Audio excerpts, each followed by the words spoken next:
السلام علیکم ورحمۃ اللہ۔ اعوذ باللہ من الشیطان الرجیم۔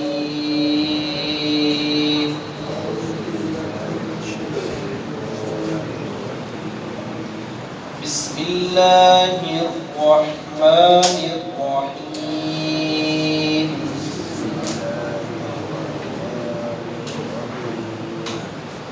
فلذلك فادع واستقم كما أمرت ولا تتبع أهواءهم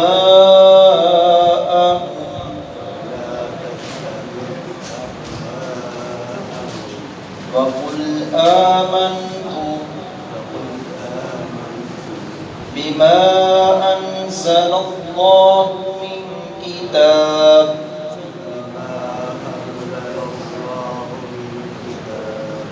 وأمرت لأعدل بينكم الله ربنا وربكم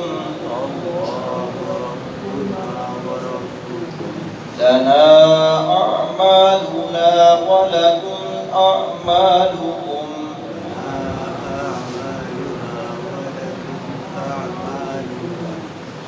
لا حجة بيننا وبينكم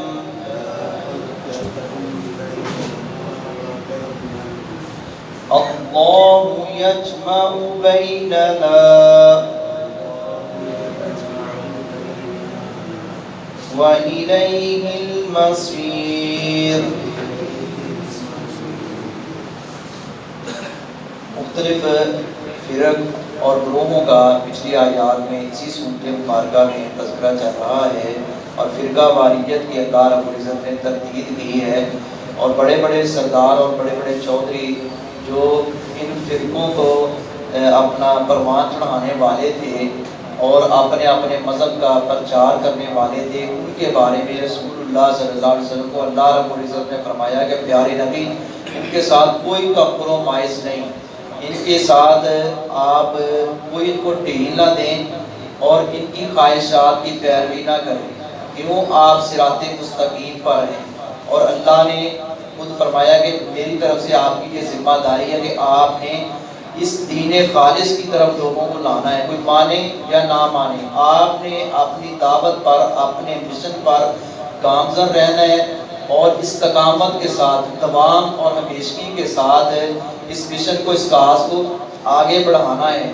اور ان کی خواہشات میں وہ تو عجیب و غریب قسم کی ہیں، یہ ان میں سے کچھ ہیں جو آسمانی کتابوں کو بعض کو مانتے ہیں، بعض کا انکار کرتے ہیں، یا اس میں تغیر و تبدل کر دیتے ہیں، کتاب ایک ہی کتاب کے بعض حصے کو مانتے ہیں اور دوسرے حصے کا انکار کر دیتے ہیں۔ ان کے پیچھے لگنے سے بات نہیں بنے گی، ان کے لیے ان کے اعمال ہیں اور تمہارے لیے تمہارے اعمال ہیں۔ جیسے کہ سورۃ الکافرون 30ویں پارے میں بھی اللہ رب العزت نے فرمایا لکم دینکم ولی دین، تمہارے لیے تمہارا دین، ہمارے لیے ہمارا دین، نہیں مانتا تو کوئی نہ مانے۔ تو ہم کیوں ایک سیدھے راستے سے، صراط مستقیم سے ہٹ جائیں؟ یہاں قابل غور بات ہے کہ کتاب و سنت کو چھوڑ کر غیروں کا طریقہ، جو ہمارے ہاں مسلمانوں کے اندر فرقہ واریت ہے، اور فرقہ واریت والا یہ جو تعصب ہے یہ بڑھتا چلا جا رہا ہے۔ جو اہل حق ہیں، جن کو اللہ رب العزت نے توحید اور سنت کی سمجھ عطا فرمائی ہے، وہ بھی چونکہ چنانچہ بس ٹھیک ہے 14 دی پلیٹ آئیے تو رکھ لو، نہیں، کیوں رکھیں بھائی؟ اس کو کہیں ہمارے نبی کا یہ طریقہ نہیں ہے، ہم نے جس نبی کا کلمہ پڑھا ہے لا الہ الا اللہ محمد الرسول اللہ صلی اللہ علیہ وسلم، یہ سب سے بڑی بیعت ہے، یہ سب سے بڑا عہد ہے، ہم مر جائیں گے ہم اس بیعت کو، اس عہد کو قطعاً نہیں توڑیں گے۔ برادری ناراض ہوتی ہے ہو جائیں، رشتہ دار ناراض ہوتے ہیں ہو جائیں، محلے دار منہ بناتے ہیں تو بنا لیں، یہ فلاں کا یہ دین ہے، یہ فلاں کا دین ہے، یہ فلاں رسم آج ادا کی جا رہی ہے۔ رسومات اسلام کا درجہ نہیں پا سکتی، جو سنتیں ہیں وہ اسلام ہے، رسومات اسلام نہیں ہے۔ یہ بر صغیر پاک و ہند کی یہ ساری رسومات ہے، کل سادہ 40واں 10واں برسی۔ کبھی کسی نے کہا ہے کہ سنت 10واں، سنت 40واں، سنت فلاں فلاں، نہیں، واضح الفاظ بھی اپنے منہ سے کہہ رہے ہیں یہ فلاں کی رسم ادا کی جائے گی۔ اسلام رسومات کو ترک کرتا ہے، شریعت نے اصالِ ثواب کے راستے رکھے ہیں، وہ کیوں نہیں اپنائے جاتے جو پیارے نبی نے بتائے ہیں اور جو جائز ہیں، جن پر چل کر میت کو بھی سکون پہنچتا، مرنے والے کو اور دینے والے کے گھر میں بھی خیر و برکت ہوتی ہے۔ جتنی خیرات ہمارے یہاں بڑی ہوتی ہے، لوگ کرتے ہیں، لوگوں کے اندر جذبہ ہے، لیکن غیر اللہ کے نام کی خیرات نہیں ہونی چاہیے، ایک اللہ کے نام کی ہونی چاہیے۔ دن خاص نہ کیا جائے کہ جمعرات والے دن دینا جی فلاں تاریخ کو دینا ہے، 11ویں تاریخ کو دینا ہے، 13ویں کو دینا ہے، 15ویں کو دینا ہے۔ شریعت نے صدقہ خیرات کے لیے کوئی دن، کوئی رات، کوئی لمحہ خاص نہیں کیا کہ اس رات دیں گے تو بیماریاں ٹلیں گی، اس رات، ہاں صرف رمضان کے مہینے میں ثواب بڑھ جاتا ہے، باقی مہینوں میں، باقی دنوں میں، سال کے اندر جتنے بھی باقی دن اور مہینے ایک جیسا ہی ثواب ہے۔ لیکن یہ مروجہ جو صورتیں ہیں اس کے اندر لوگ سکون محسوس کرتے ہیں، اس کو اپنانے والے کو اپنا خیر کا سمجھتے ہیں، اس کو اپنانے والے کو حق پر سمجھتے ہیں، اور جو اس کو نہیں اپناتا، پیارے نبی کے طریقے پر لگا ہوا ہے، سچا اور سچا ہے، اس کو کہتے ہیں کہ نہیں یہ تو منکر ہے، یہ فلاں کا بھی منکر ہے، فلاں کا بھی منکر ہے۔ فرقہ واریت سے بچنے کے لیے بہترین طریقہ ہے پیارے نبی کا طریقہ، آپ کے صحابہ کا طریقہ۔ خود آپ نے فرمایا تھا میری امت 73 گروہوں میں تقسیم ہو جائے گی، ایک جنت میں جائے گا وہ میرے اور میرے صحابہ کے طرز عمل پر چلنے والا ہوگا۔ ہم یہ جتنی بھی رسومات تھوڑا سا غور کریں، موازنہ کریں، کیا یہ رسومات جو ہیں جتنا کچھ یہ جا رہا ہے کیا صحابہ نے ایسے کیا؟ پیارے نبی کی زندگی میں آپ کی بیویوں کی وفات ہوئی ہے، آپ کی بیٹیوں کی ہوئی ہے، آپ کے عزیز و کارم ہیں، آپ نے اپنے ہاتھوں سے، آپ نے ہاتھ پارے سے کتنی لاشیں قبر میں اتاری ہیں، اور پیارے نبی سے بڑھ کر صدقہ خیرات کرنے والا کوئی نہیں ہے۔ یہ ساری رسومات ہیں اور یہ اسلام کا درجہ نہیں پا سکتی۔ ایسے بے شک ہمارے مسلمان بھائی ہیں، ہم کسی کے بارے میں ایسی بات نہیں کہتے، لیکن ہم اصلاح احوال کی کوشش کرتے ہیں اور کرتے رہیں گے کہ اصلاح کریں، جو اپنے اندر کوتاہی ہے اس کو دور کریں۔ فَلِذَٰلِكَ فَادْعُوا، پھر اسی دین کی طرف آپ بلائیں، اسی دین کی طرف آپ بلائیں، وَاسْتَقِمْ كَمَا أُمِرْتَ، اور ثابت قدم رہیں جیسے آپ کو حکم دیا گیا۔ آپ اس دین پر ثابت قدم رہیں جیسے آپ نے، اللہ رب العزت نے حکم پیارے نبی کو پابند کیا گیا، بالکل اسی طرح، بالکل اسی طرح، ذرہ برابر بھی آپ کے اختیار میں بھی نہیں ہے۔ جب پیارے نبی کے اختیار میں نہیں ہے تو ہم کون ہوتے ہیں؟ وَلَا تَتَّبِعْ أَهْوَاءَهُمْ، اور نہ اتباع کریں ان کی خواہشات کی۔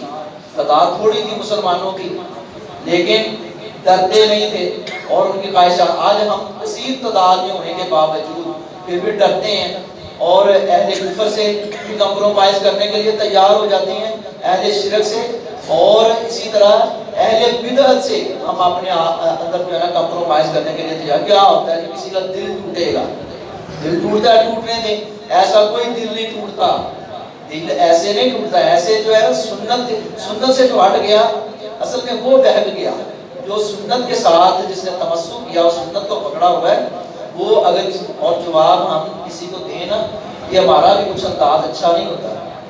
اللہ کے دین کی طرف لوگوں کو بلانا ہے تو نہایت پیار سے، ادب سے، حکمت سے، دانائی سے، یہ نہیں ختم والی چیز آئی ادھر چوکے کوڑے چھوڑ دیں، نہیں، یہ بھی بدتمیزی ہے، بد اخلاقی ہے۔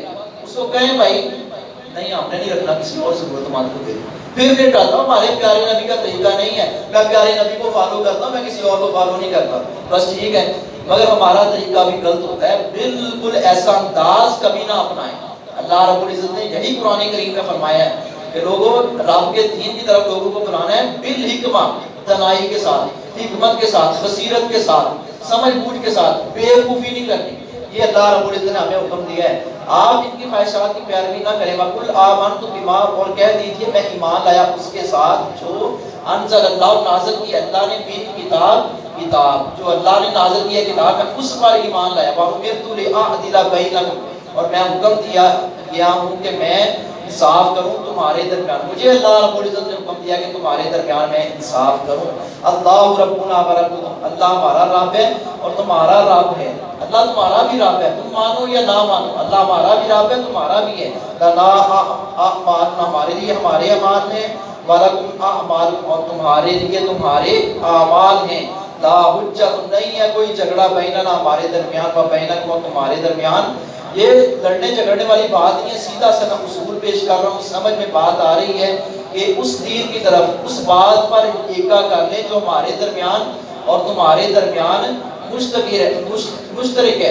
تعالوا الی کلمۃ سواء بیننا و بینکم، اس کلمہ پر متفق ہو جائیں، اس بات پر ہم ایکا کر لیں جو تمہارے درمیان اور ہمارے درمیان ایک جیسی ہے، مشترک ہے۔ قرآن کا کون انکار کرتا؟ دیکھیں قرآن میں ہے ایسا، حدیث کا کون انکار کرتا؟ دیکھیں حدیث میں ہے ایسے، پیارے نبی کا طریقہ ہے، آپ کے صحابہ کا ہے، جن کے ایمان کو اللہ نے ہمارے لیے معیار کرا دی، تو معاملہ حل ہو جائے گا، کوئی جھگڑے والی بات ہی نہیں ہے۔ اللہ رب العزت یجمع، روز قیامت جمع کرے گا بیننا، روز قیامت یکجائی کر دے گا، ہمیں اکٹھا کر دے گا، بیننا ہمارے درمیان، فإلیہ، اور اسی کی طرف المصیر، لوٹ کر جانا۔ اللہ ان کی توفیق عطا فرمائے۔